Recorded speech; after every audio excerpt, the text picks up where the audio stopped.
உங்கள் இஷ்டத்துக்குலாம் என்னால் வாழ முடியாதுன்னு ஜனாமாவே எடுத்து பேசும் வர்ஷினி காலையில் வெளியில் போனாங்க, நைட் வரைக்கும் காணோன்னு சொல்லி எல்லாரும் அவங்களுக்காக வெயிட் பண்ணிட்டு இருக்காங்க. வர்ஷினி வர்றாங்க, மீனா திட்டுறாங்க. காலையில் போன இவ்வளோ நேரம் ஆச்சு, ஃபோனையும் எடுக்கவே இல்லை, சரி வந்து சாப்பிடு அப்படின்னு சொல்ல எனக்கு பசிக்கலை அப்படின்னு சொல்லி மாடி ஏறி போயிடுறாங்க வர்ஷினி. பிரகாஷ் போய் கன்வின்ஸ் பண்ண ட்ரை பண்ணுறாரு, என்னை தனியாக விடுங்கப்பா அப்படின்னு சொல்லிட்டு அவர்கிட்ட கத்துறாங்க. ஜனாமா போகிறாங்க, அவங்களும் சாஃப்டாக தான் பேசுகிறாங்க. நான் வர்ஷினி கேட்குற மாதிரி இல்லை. சிபி வந்து திட்டுறாரு, என்ன எங்களுக்கு எதுவும் தெரியாதுன்னு நினச்சியா, நீ அந்த பிரபுவை பார்த்து பேசிட்டு வந்திருக்க தானே, இது மாதிரிலாம் சாப்பிடாம இரு, அப்போ தான் வீட்டில் எல்லாரும் சம்மதிப்பாங்கன்னு உனக்கு சொல்லி கொடுத்தானா அப்படின்னு கேட்குறாரு. அண்ணா இப்போ உனக்கு என்ன தான் பிரச்சனை, எனக்கு பிரபு தான் வேணும்னு அவனை தான் கல்யாணம் பண்ணிக்குவேன்.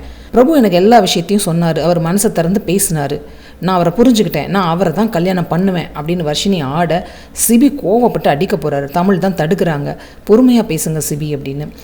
வர்ஷினி சொல்கிறாங்க, எனக்கு பிரபுவை கல்யாணம் பண்ணி வச்சுடுங்க, எனக்கு வேறு எதுவும் வேணாம். உங்களுக்கு குறிஞ்சியை பிடிக்காது, எங்கள் அண்ணனுக்கு வந்து பிரபுவை பிடிக்காது, அதுக்காக உங்கள் இஷ்டத்துக்கெல்லாம் என்னால் இருக்க முடியாது. அது முடியாது வர்ஷினி அப்படின்னு ஜனாமா சொல்ல, எங்கள் வாழ்க்கையில் நீங்கள் வச்சது தான் சட்டம், உங்களுக்கு பிடிச்ச மாதிரி தான் நாங்கள் வாழணும், அப்படி தானே அப்படின்னு ஜனாமாவை பார்த்து கேட்க எல்லாரும் ஷாக் ஆகுறாங்க.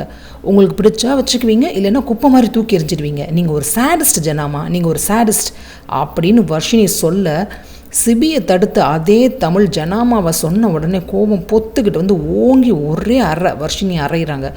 யாரை பார்த்து என்ன பேசுகிற, பல்லெல்லாம் தட்டி கையில் கொடுத்துடுவேன் அப்படின்னு சொல்ல, பின்னாடி நின்றுட்டுருக்க மீனா இன்னும் 4 சேர்த்து போடு, நேற்று வந்து அவனுக்காக குடும்பத்தை எதிர்த்து பேசிகிட்டு இருக்கா அப்படின்னு சொல்கிறாங்க. ஜனாமாவுக்கு ரொம்ப டென்ஷன் ஆகிடுச்சு. வர்ஷினி இன்னும் அடங்குன மாதிரி தெரியல.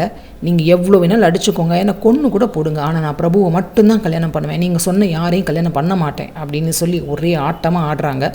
பிரபு இன்னும் என்னென்ன ஆட்டம் ஆட காத்திருக்காரோ வர்ஷினி மூலமாக வெயிட் பண்ணி பார்ப்போம். சீரியல் அப்டேட்ஸ்க்கு எங்கள் சேனலை சப்ஸ்கிரைப் பண்ணுங்கள். மீண்டும் அடுத்த அப்டேட்டில் சந்திப்போம்.